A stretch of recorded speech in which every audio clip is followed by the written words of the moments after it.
Hello guys, nandito ako ulit ngayon sa planta ng paggawaan ng yero. Moments later.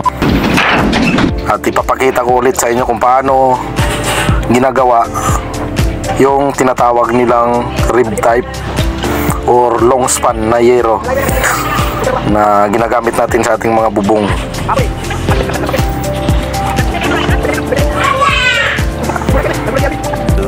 2,000 years later.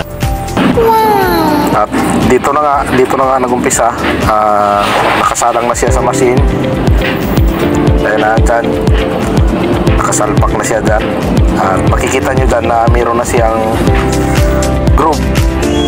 Yan na, unti-unti na siyang nagkaroon ng groove papunta doon sa dulo. At doon makikita nyo yung tinatawag na rib type or long span. Ayan na.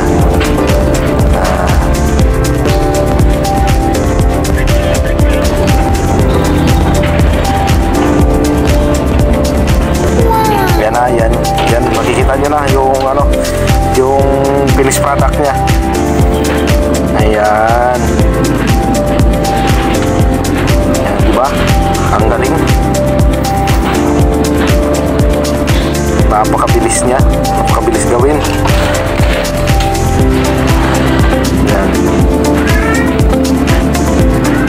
Iba-ibang kulay po yung nakuha natin ng video. Mayroong kulay green, tsaka kulay red.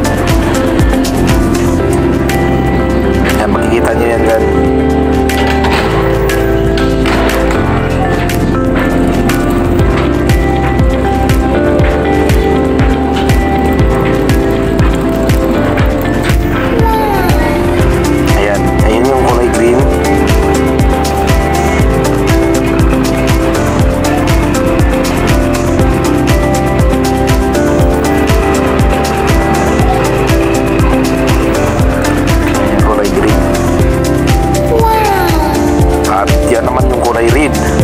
Na long span rib type.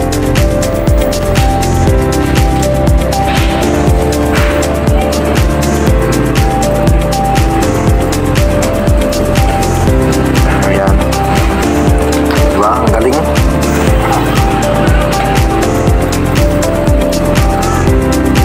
Sa mga gustong bumili, PM nyo lang ako.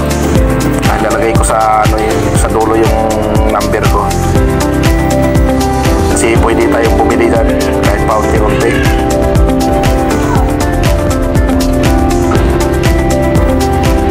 Yan yung mga finished product niya guys. Yan yung mga finished product ng long span or rib type. Yan, napakaraming stock. Kaya kung gusto mong bumili, PM mo lang ako.